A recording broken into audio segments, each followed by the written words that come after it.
Hello बच्चों, कैसे हैं आप लोग। मैं आपका राजेंद्र कामत एक बार फिर से आपके सामने हाजिर हूं और आज मैं आप लोगों के सामने लेकर आया हूं poem the last bargain. Class 8 में यह पोएम पढ़ाया जाता है और इसके पोइट जो हैं वो महान कवि रविंद्रनाथ टैगोर हैं। तो आज इस पोएम में उन्होंने क्या कहा है, किस चीज़ को डिस्कस किया है, इसको हम लोग डिस्कस करेंगे। तो प्यारे बच्चों, वीडियो को स्टार्ट करने से पहले आप लोगों से रिक्वेस्ट है कि अगर आप इस चैनल पर नए हैं तो प्लीज़ इस चैनल को ज़रूर सब्सक्राइब कर लें, वीडियो को लाइक करें, अपने दोस्तों और रिलेटिव्स के बीच में शेयर करें ताकि सभी कोई इसका लाभ उठा सके। ठीक है प्यारे बच्चों। और साथ ही आपसे ये रिक्वेस्ट है कि पोएम को आप जब पढ़ें और पढ़ने के बावजूद भी अगर इसमें कोई ऐसी बात हो जो आपको समझ में नहीं आ रहा हो तो कृपया आप कमेंट बॉक्स में आप अपनी बात को रखें। मैं आपको पर्सनली उसका रिप्लाई दूंगा, उसका जवाब दूंगा। ठीक है बच्चों। तो चलिए आज हम स्टार्ट करते हैं पोएम द लास्ट बार्गेन। यहाँ पर स्क्रीन पर देखिए प्यारे बच्चों, सबसे पहले स्क्रीन को अगर आप यहाँ देखेंगे तो यहाँ पर आप यहाँ पे पढ़िए। सबसे पहले इस चीज़ को देखें। A bargain is an agreement, यहाँ ध्यान देंगे, agreement in which both parties promise to do something for each other. Someone is looking for work waiting to be hired. He strikes a bargain but thinks it worthless. He tries twice again but does not like either. Finally, in the last bargain, when he is hired for nothing whatever, he is happy as never before. What is the bargain and why is it the best? तो प्यारे बच्चों, यहाँ पर ये जो introduction दिया हुआ है पोएम का, ये आपके बुक्स में इसका सबसे पहले इस मतलब को आप समझिए। ठीक है। सबसे पहला चीज़ जो ये है कि ये बार्गेन एक्चुअली में है क्या। ठीक है। तो बार्गेन जो शब्द है इसका मतलब क्या है, a bargain is a kind of agreement. ठीक है। देखिए, कभी भी ध्यान दीजिए बच्चों आप कि अगर दो लोगों के बीच में या दो पार्टी के बीच में अगर कोई एग्रीमेंट होता है, ठीक है, तो उस एग्रीमेंट में जो दोनों पार्टी हैं या जो दोनों लोग हैं, दोनों बेनिफिटेड होते हैं, दोनों को लाभ होता है। कभी आपने ऐसा नहीं देखा होगा कि कुछ ऐसा एग्रीमेंट हुआ हो जहां एक पार्टी को बहुत नुकसान हो रहा है और दूसरे को बहुत फ़ायदा हो रहा है। ऐसे एग्रीमेंट्स नहीं होते हैं। ठीक है। देखिए, बार्गेन का एक बहुत ही सिंपल इसका हिंदी वर्ड है, इसके लिए हम लोग इसको यूज़ करते हैं प्यारे बच्चों, वो है मोल भाव। आप लोगों ने ये वर्ड सुना होगा, मोल भाव। अक्सर आपने देखा होगा कि कभी हम मार्केट जाते हैं, बाज़ार जाते हैं और कोई सामान खरीदना हो तो जनरली हम लोग क्या करते हैं कि दुकानदार जो भी कीमत हमें बताता है तो जनरली हम बार्गेन स्टार्ट करते हैं, बार्गेनिंग करते हैं कि नहीं नहीं आप इतना नहीं, इतना में दो। सपोज करो कि आप एक कपड़े की दुकान में जाते हैं और आपको सपोज करो एक जीन्स लेना है, जीन्स पैंट। तो दुकानदार बोला कि भाई इसका जो प्राइस है वो 2000 रुपीज़ है, दुकानदार आपको कहता है। तो ऐसा जनरली नहीं होता है कि जितना बोला उतना ही में आप वो परचेज़ कर लेते हैं। आप बार्गेन करते हैं कि नहीं नहीं सर ये तो बहुत ज़्यादा है, आप इसको काम करिए ना, ऐसा करिए इसको 1500 में दीजिए। आप उसको 1500 बोलते हैं, दुकानदार बोलता है नहीं नहीं भाई इतना में तो मेरा खरीदारी भी नहीं है तो मैं कैसे दूंगा। और तब दोनों के बीच में बार्गेनिंग स्टार्ट होता है और बार्गेनिंग एक सर्टेन पॉइंट पे आके रुक जाता है। और सपोज करो कि 2000 का सामान वो आपको बोलता है कि नहीं चलो लास्ट में आपको 1700 में ये दे सकता हूँ। आपको भी लगता है चलो यार 300 रुपया तो छोड़ा ना, तो आप भी मान जाते हैं और वो भी मान जाता है। तो ये ध्यान रखो बच्चों, अगर आप वो 1700 में आपको सामान दे रहा है तो कुछ ना कुछ वो प्रॉफिट लेकर ही आपको दे रहा है। ठीक है ना। वो नुकसान उठाकर आपको 1700 में सामान नहीं देगा यहाँ। और आपको भी लग रहा है कि चलो भाई 2000 का सामान था तो 300 का फायदा हो गया, 1700 में मिल गया। तो यहाँ पे जो म्यूचुअल एग्रीमेंट हुआ उसके तहत ही ये जो सामान है उसकी खरीदारी हुई। ठीक है। तो प्यारे बच्चों, मुझे लगता है कि बार्गेनिंग शब्द या बार्गेन शब्द का मतलब क्या है ये जरूर आप लोगों को समझ में आ गया होगा। ठीक है। चलिए अब इस पॉइंट को हम लोग देखते हैं जिसमें जो रविंद्रनाथ टैगोर हैं उन्होंने कुछ बातें कही है और किस कंसर्न में कही है उसको मैं यहाँ आपको पहले समझा दूँ। ठीक है। सबसे पहले तो आप ये समझें कि इस पोएम में एक ऐसे व्यक्ति की बात की गई है जो व्यक्ति किसी काम की तलाश में है। देखिए अक्सर क्या होता है ना कि जो कवि होते हैं वो जब कुछ लिखते हैं तो अपने आप को आरोपित करते हैं, अपने आप को ही उस व्यक्ति के रूप में आरोपण करके उस पोएम को लिखते हैं। तो यहाँ पर आप उसको कवि भी समझ सकते हैं या एक ऐसा व्यक्ति जिसे किसी काम की तलाश है, ठीक है, और वो चाहता है कि उसको कोई काम मिले, कोई रोजगार मिले, लेकिन उस काम के बदले में वो क्या चाहता है। देखिए दुनिया में क्या होता है, जनरली जब हम लोग कोई काम करते हैं तो काम के बदले हम लोग पैसा चाहते हैं, ठीक है, लेकिन यहाँ पे जो कवि हैं यानी वो जो व्यक्ति है उसकी सोच बिल्कुल अलग है, ठीक है, और उस सोच के कारण बहुत सारे ऑफर मिलते हैं और वो उस ऑफर को वो एक्सेप्ट नहीं करता है और फाइनली एक ऐसे ऑफर को एक्सेप्ट करता है जहां पर उसको फिजिकली कुछ मिलने नहीं जा रहा है, बट फिर भी वो चीज़ उसको इंजॉयमेंट देता है, उसको खुशी देती है, हैप्पीनेस देती है और वो उस एग्रीमेंट को एक्सेप्ट कर लेता है। तो वो सारी बातें क्या हैं इसको हम लोग इस पॉइंट में स्टेंजास के थ्रू समझेंगे, ठीक है बच्चों। तो अभी सबसे पहले आप लोग ये जो यहाँ से यहाँ तक का स्टेंजा है आप लोग यहाँ ध्यान देंगे। पहले मैं स्टेंजा पढ़ता हूँ, उसके बाद इसका मतलब आपको मैं समझाऊंगा। आप इस लाइन को देखें यहाँ पर, come and hire me I cried while in the morning I was walking on the stone paved road, sword in hand the king came in his chariot. He held my hand and said, I will hire you with my power. But his power counted for naught and he went away in his chariot. प्यारे बच्चों यहाँ पर देखें, एक व्यक्ति जो है वो सड़क पर, सुबह का समय है, यहाँ पे ध्यान देंगे stone paved road, stone paved road. तो स्टोन पेव्ड रोड का मतलब क्या है कि पत्थर के टुकड़े जिसको हम लोग गिट्टी भी कहते हैं उससे बना हुआ सड़क है, सुबह का समय है और वो व्यक्ति जो है वो वहाँ पर खड़ा है और वो चिल्ला रहा है, कह रहा है कि कम एंड हायर मी, कोई आओ और मुझे हायर करो। हायर करो का मतलब क्या होता है कि किसी चीज़ के बदले में जब हम कुछ करने के लिए तैयार होते हैं या कुछ देते हैं तो ये हायर होता है। तो उसका कहना है कि कोई आओ और मुझे हायर करो। तभी वो क्या देखता है, एक किंग है, sword in hand, the king came in the chariot, in his chariot, sorry, chariot का मतलब यहाँ प्यारे बच्चों रथ होता है, रथ, घोड़े से चलता है ये रथ, ठीक है। तो एक रथ पर सवार होकर एक किंग आते हैं, ठीक है, और उनके हाथ में क्या है, स्वॉर्ड। स्वॉर्ड का मतलब क्या होता है प्यारे बच्चों, स्वॉर्ड का मतलब होता है तलवार, ठीक है। तो वो जो किंग हैं उनके हाथ में एक तलवार है और वो अपने रथ पे सवार होकर वहां आते हैं और he held my hand and said, और वो उस व्यक्ति के हाथ को पकड़ते हैं, मैंने पकड़ा और वो बोला, राजा बोला उससे, क्या बोला, I will hire you with my power, मैं तुम्हें हायर करूंगा अपने पावर यानी शक्ति के बदौलत, शक्ति के बल पर मैं तुम्हें हायर कर लूंगा, तुम्हें अपना गुलाम बना लूंगा, नौकर बना लूंगा, जो भी यहाँ कहें, ठीक है। But his power counted for not and he went away in his chariot, लेकिन राजा ने जो अपनी शक्ति दिखलाई तलवार के द्वारा, यह शक्ति किसी काम नहीं आई। यानी वह जो व्यक्ति था जो काम की तलाश में था, चिल्ला रहा था, उसके ऊपर राजा के शक्ति का कोई प्रभाव नहीं पड़ा। सीधे लिखा हुआ है काउंटेड फॉर नॉट, यानी उसके ऊपर उस शक्ति का, उसने उसको जो डराने का प्रयास किया उसमें कोई प्रभाव नहीं पड़ा।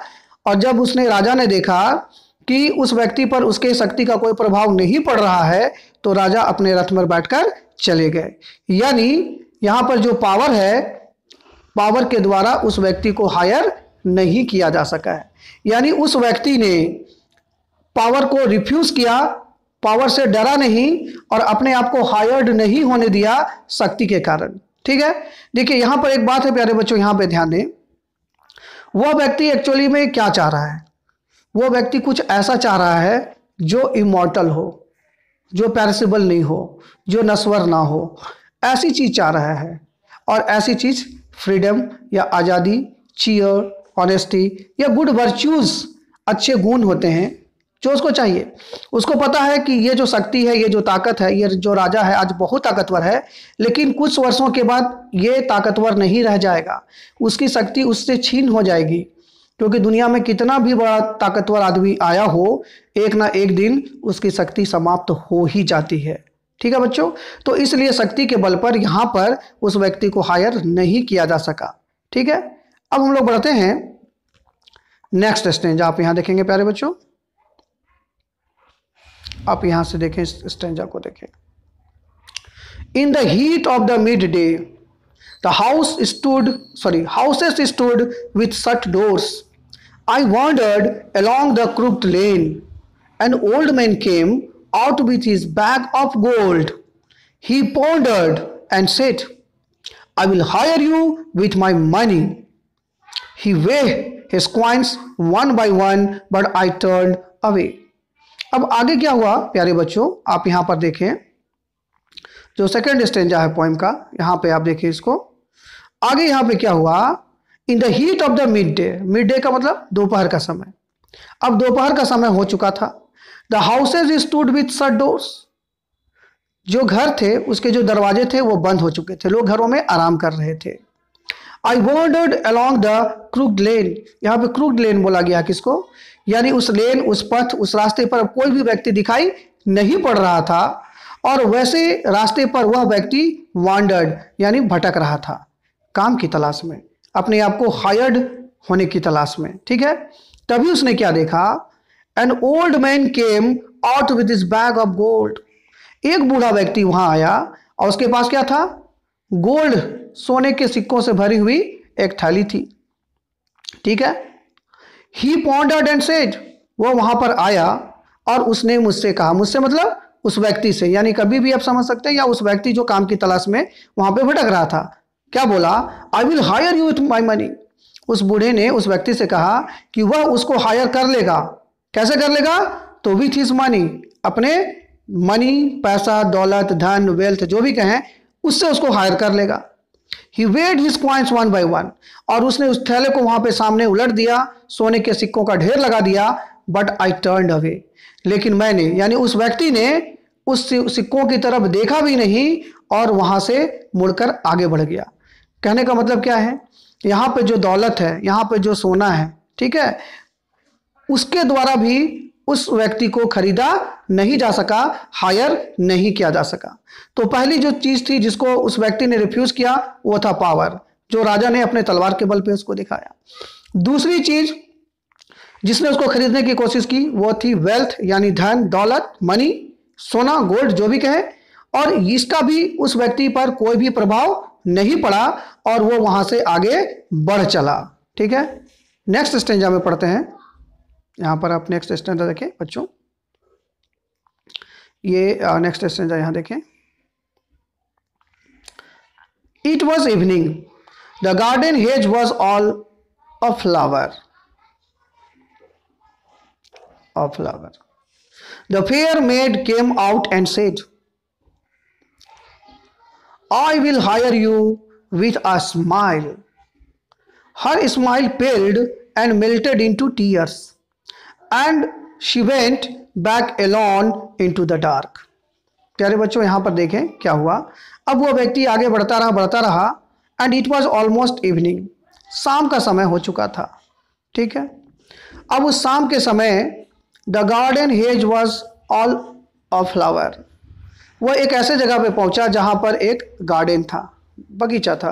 ठीक है, उस बगीचे में जो हेज लगे हुए थे, सारे के सारे ऑफ फ्लावर, फूलों से खिले हुए थे, लदे हुए थे। ठीक है, उसी समय उसने क्या देखा, the fair made came out and said, a fair made, एक बहुत ही खूबसूरत लड़की, महिला, परी, जो भी कहें, वो वहां पर आई और उसने कहा, I will hire you with a smile.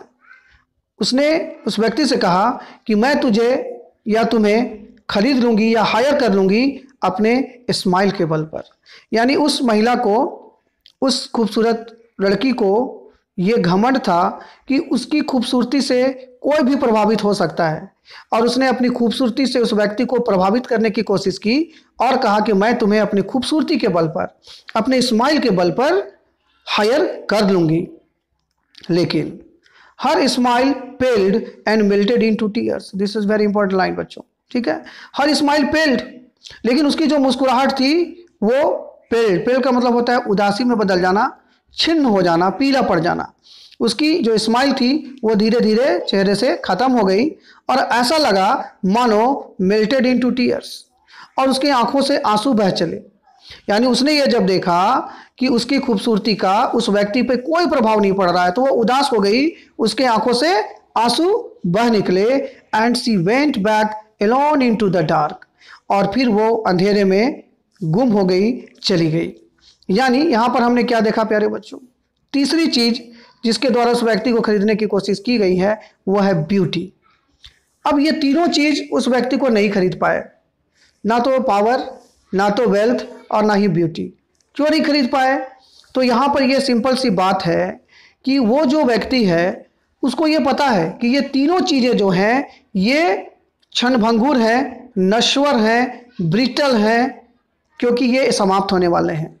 किसी की ताकत हमेशा रहती नहीं, किसी के पास वेल्थ हमेशा रहता नहीं, और किसी की खूबसूरती हमेशा के लिए होती नहीं। यानी ये तीनों चीज़ें छिन जाती हैं। तो फिर वैसे चीज़ों को मैं क्यों लूँ जो मुझसे फिर छीन सकती है? तो इसलिए यह व्यक्ति हायर्ड होने को तैयार नहीं हुआ है। ठीक है, अब आगे बढ़ते हैं और देखते हैं आगे क्या होता है। अब यहाँ आगे आ जाएं,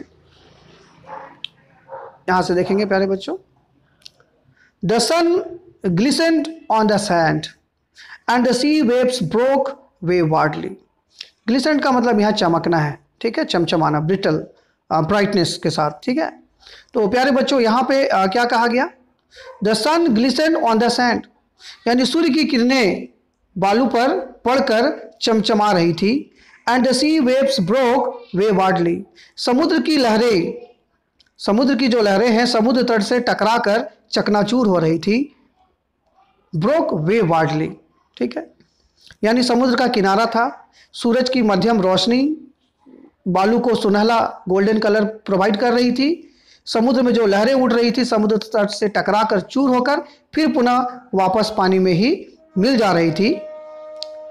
ए child sat playing with shells, वहाँ एक बच्चा बैठा था। सेल्स हिंदी में इसको कौड़ी, शंख जो भी कह ले, समुद्र में पाए जाने वाला, उनके साथ, उन सेलों के साथ वो बच्चा वहाँ पर खेल रहा था बैठकर। He raised his head and seemed to know me and said, I hire you with nothing.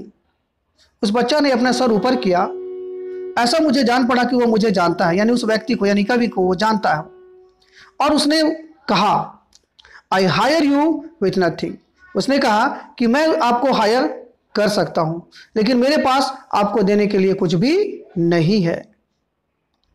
यानी अब देखें यहां पर, From henceforward, that bargain struck in child's play made me a free man. जब उस बच्चे ने कहा कि वह उसको हायर कर सकता है लेकिन उसके पास देने के लिए कुछ नहीं है, लेकिन उस बोलने में, उस बच्चे के कहने में जो मासूमियत थी, जो इनोसेंस था, जो सेल्फलेसनेस था,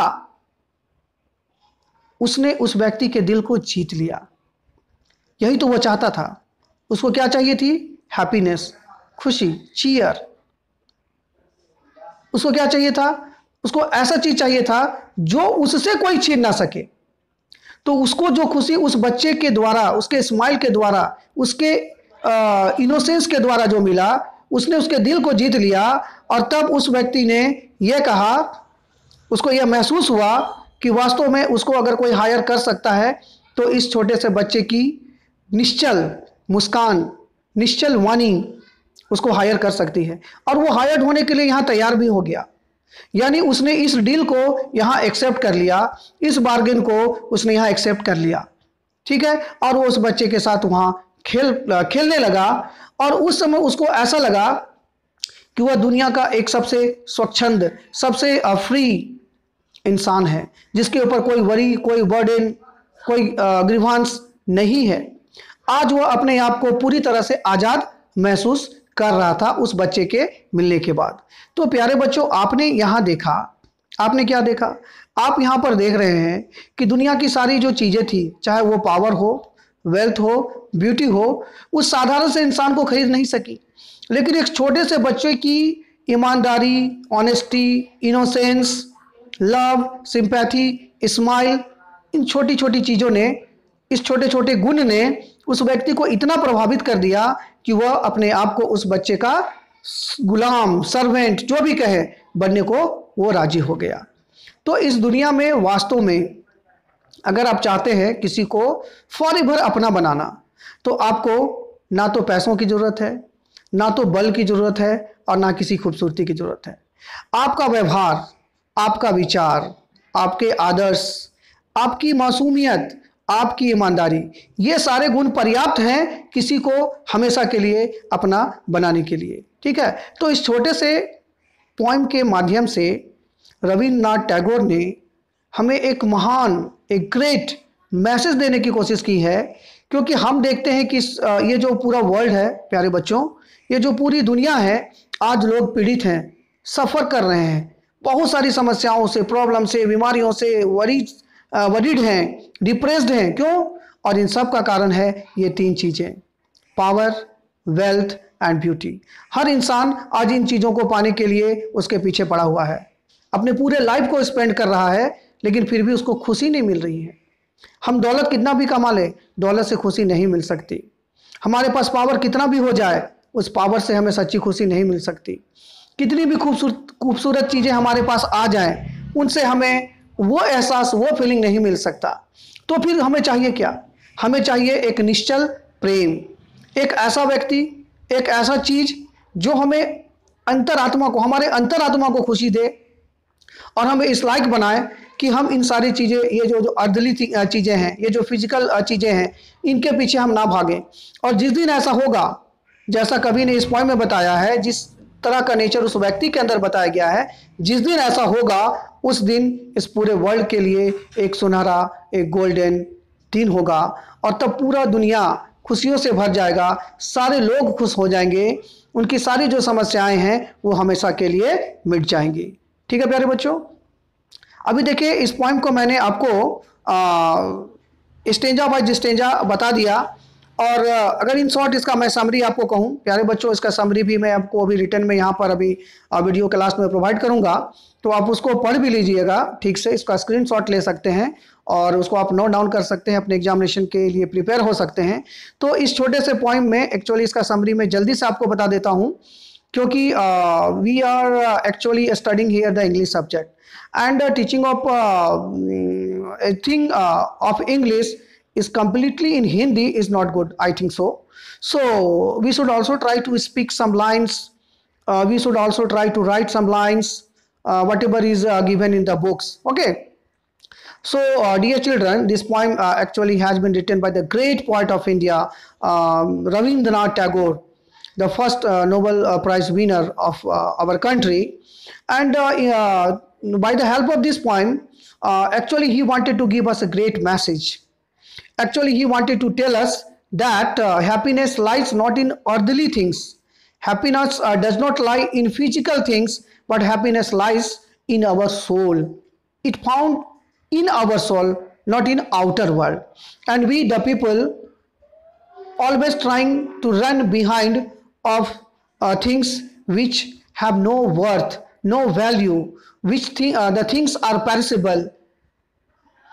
For example, he had explained all these things by the help of a man who was in the search of a job, and it was the morning time, and he was on a road, and he was crying loudly that if there was someone who could hire him. And suddenly he saw that a king having a sword in his hand came there and threatened him and told him that he could hire him by the help of his sword. But there was no effect of this threatening over the man. When the king saw there was no effect of his threatening, his power on that man, then he went away from there without saying a single word. Now the man moved ahead. Time was going on. Soon it was the midday. The sun was shining in the sky. All the doors and windows of the households had already been shut. People were taking rest in their homes, Still, the man was crying if there was someone who could hire him. Then he saw an old man came there, had a bag full with gold. The old man came and said him he could hire him with his wealth. And then he poured the coins of gold before of him. There was a heap of coins of gold, but there was no effect of those wealth over the man. The man refused to accept that proposal too. He denied to accept those wealth, and when the old man found there was no effect of his wealth over the man, he also went away. This time again, the wealth could not hire the man. Now the man moved ahead. Now it was a time of evening. He was on the way near a garden. The garden was laden with some hedge with flowers. Suddenly he saw a very beautiful woman, or you can say girl, came there. She had a beautiful smile on her face. She felt that she could buy everything of this world with her beauty. So she came there and told the man that she could hire him with her smile, with her beauty. But there was no effect of her beauty over the man, and the man refused the proposal made by that beautiful woman. When woman saw that there was no effect, when the woman saw that there was no effect of her beauty over the man, then she went away in the dark. At last, the man reached at the seashore. It was the evening time. The sun was almost setting. The pale or the golden rays of the sun was striking with the sand and made it yellow in color. The waves of the sea striking with the seashore and were broken into pieces and mingled in the sea water again. He saw a very small child who was playing there with shells and reached there. The child raised his head, saw him. It seemed that there was the sign of familiarity in his eyes. The child told him he could buy him, he could hire him, but he had nothing to give. And the way of speaking, the innocence of his eyes, the smile of his face was so attractive, so real, so innocent that the man accepted his proposal. The man was feeling that he was the most happy person of this world at this time, because he wanted the things, and the things now he got here by a very small child. King, the wealthy old person, the beautiful woman, no one could give him that happiness, that cheer. But a small boy who had nothing to give won his heart, and he accepted his proposal. And he thought that now he was the most free, the most satisfied person of this world. So by the help of this poem, Rabindranath Tagore gave us a great message of life. If we really want to get happiness, if we really want to be satisfied, if really we want to live a happy life, then we must not try to run behind all those types of things which the man had refused to accept. These are the things: power, wealth, beauty. So whatever we are getting in this world, we must take it without making any excuse. And if we are satisfied completely, if we are honest, if we are a real lover of happiness, then only we can spend a very restful, a very peaceful and a very good life. This is the message given by Rabindranath Tagore. तो प्यारे बच्चों, अब मैं इस video में इसका जो summary है, जो मैंने आपको समझाया है, उसको यहाँ पर देखिए आपके सामने ला रहा हूँ. और ये समरी आपके सामने ये स्क्रीन पर यहाँ पर आपको अब दिखाई पड़ना शुरू हो रहा है। और इसमें मैंने समरी को इंग्लिश और हिंदी दोनों में आपके लिए स्क्रीन पर मैं यहाँ पर ला चुका हूँ। तो प्यारे बच्चों, आप मैंने जो समझाया है उसको आप समझ ही चुके होंगे, और साथ ही साथ अगर आपको उसको और अच्छा से समझना है तो आप प्लीज़ इस समरी को जो हिंदी और इंग्लिश दोनों में प्रेजेंट हो रहा है आपके सामने, आप इसको देखें, इसको समझें, इसको अपने कॉपी में नोट करें और फिर कोशिश करें कि जो भी बातें इस वीडियो में एक्सप्लेन की गई है या जो भी बातें इस समरी में आपको यहाँ डिस्प्ले किया जा रहा है, आप इसको खुद से भी अपने वर्ड्स में अपने तरीके से उसको लिखने का प्रयास करें।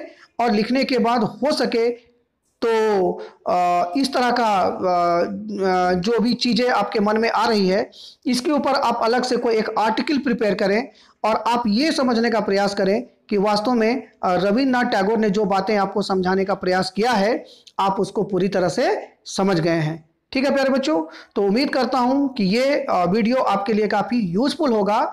आप इस वीडियो को एंजॉय करेंगे और इसी तरह से अब बाकी के भी जो चैप्टर्स हैं आपके क्लासेस में मैं उसे एक एक करके आपके सामने प्रेजेंट करता रहूँगा। लेकिन आप लोगों से रिक्वेस्ट है कि आप इस पूरे वीडियो को ठीक से देखें, इसको ठीक से समझें, और कोई भी प्रॉब्लम हो तो प्लीज़ आप लाइक और कमेंट जरूर करें। ठीक है बच्चों, तो जल्द ही मैं दूसरे वीडियो में आपके सामने फिर से हाजिर होता हूं। तब तक के लिए मुझे इजाज़त दें। वीडियो देखने के लिए आप सभी का बहुत बहुत धन्यवाद।